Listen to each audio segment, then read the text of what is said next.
Internet est une invention magnifique qui est à la base de ce qu'on considère comme la quatrième révolution industrielle. Pour moi, c'est la plus belle invention de l'humanité devant l'avion, les fusées et toutes les autres technologies inventées durant les 3 premières révolutions industrielles. Jean Messier, un homme politique et un homme d'affaires français très connu, a dit « Internet n'est pas seulement une révolution industrielle, mais c'est aussi une révolution politique, voire géopolitique, qui bouleverse les rapports de force. » Alors, c'est dans ce sens que je dis souvent que si l'Occident avait anticiper les implications sociales, politiques et géopolitiques d'Internet, peut-être qu'il n'aurait pas vulgarisé de la façon dont nous connaissons aujourd'hui. Bien sûr, en vulgarisant Internet, l'Occident voyait en cela une façon pour lui de vulgariser également son influence culturelle, économique et politique partout dans le monde entier. Mais l'Occident a sans doute sous-estimé les implications en termes de contre-pouvoir de cette influence et domination. Pour moi,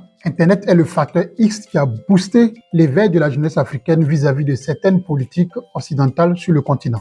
D'ailleurs, l'ancienne première ministre britannique, Theresa May, reconnaît qu'Internet est en train de changer toutes les formes de communication, y compris les communications géopolitiques. Alors, pour moi, sans Internet, l'influence de l'Occident sur le monde entier, en particulier de l'Afrique, serait toujours aussi importante que dans les années 80 ou 90. Pour ceux qui sont d'un certain âge, vous savez très bien combien de fois, pendant longtemps, nous avons idéalisé l'Occident, et particulièrement la France, pour nous autres francophones, sur tous les aspects de la vie sociale et économique. Sur le plan de l'information, par exemple, je me souviens très bien que durant les années 90, lorsqu'il y avait une crise politico-militaire dans un pays, on restait scotché donc à nos postes radio pour attendre la version de RFI ou de BBC Afrique pour être mieux situé.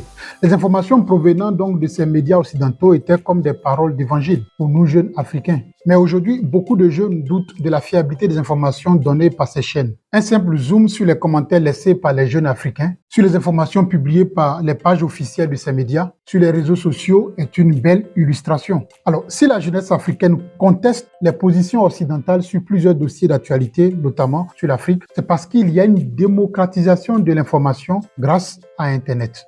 Les sources d'information étant devenues plus nombreuses et diversifiées, il est plus facile de vérifier une information donnée par un média A en la croisant avec celle fournie par un autre média B ou un autre média C. De plus, sur les médias sociaux comme YouTube et Facebook, de plus en plus de jeunes Africains militent pour diverses causes africaines, comme l'entrepreneuriat, le développement personnel, la géopolitique, la géostratégie, la culture et l'histoire de l'Afrique. Ces jeunes influenceurs donnent un narratif des causes africaines qui semble parfois aux antipodes de ce qu'on a l'habitude d'entendre dans les médias occidentaux. Prenons par exemple le cas de l'entrepreneuriat. Les jeunes influenceurs africains font d'énormes efforts pour dédiaboliser le business en Afrique et montrer qu'il est possible de réussir et de s'enrichir en investissant uniquement qu'en Afrique. Alors que par le passé, on avait tendance à croire que pour réussir, il fallait nécessairement donc voyager en allant derrière l'eau, c'est-à-dire en Occident. Aussi et surtout, grâce à Internet, la jeunesse africaine a réussi à s'organiser et à dénoncer certaines politiques subversives de l'Occident en Afrique. Ces politiques sont jugées parfois à juste titre par la grande majorité de la jeunesse africaine comme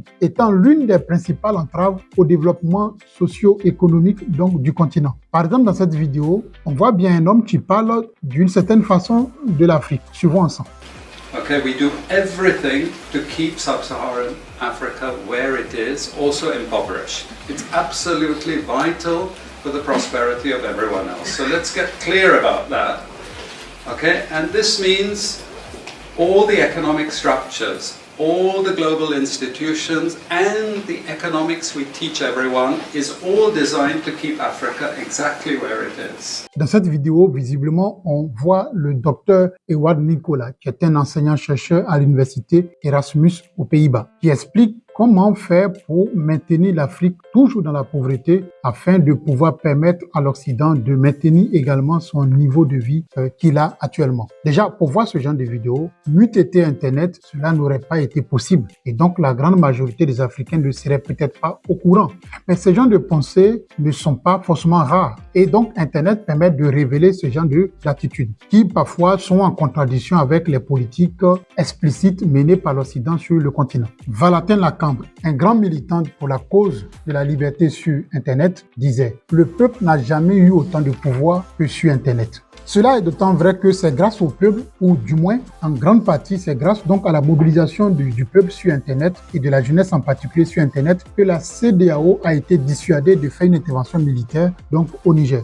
Dans ce sens, plusieurs influenceurs africains accusent et démontrent les 2 poids 2 mesures de la France dans le traitement des dossiers de crise en Afrique. Par exemple, alors qu'au Tchad, elle fait du copain-copain avec les putschistes au pouvoir, que d'ailleurs elle a aidé à installer, au Mali et surtout au Niger, elle souhaite et encourage une intervention militaire de la CEDEAO pour soi-disant installer ou réinstaller la démocratie. Les jeunes Africains ne sont plus dupes. Grâce à la démocratisation et au foisonnement de l'information, elles comprennent désormais qu'il n'y a que les intérêts qui guident les relations entre les États. Fini les mensonges voulant qu'il existe des bons samaritains tellement amoureux du peuple africain qu'ils viennent l'aider. Évidemment, Internet n'est pas une panacée pour la jeunesse africaine. D'ailleurs, j'ai critiqué les effets pervers d'Internet sur la jeunesse africaine dans l'une de mes précédentes vidéos. Donc, si tu ne l'as pas encore vu, tu peux juste cliquer sur le lien qui s'affiche en haut. Toutefois, et malgré toutes les critiques que l'on peut porter à notre jeunesse, Internet lui a permis désormais d'avoir un espace d'expression, un espace pour développer sa propre conception du monde, pour proposer un autre narratif de la réalité et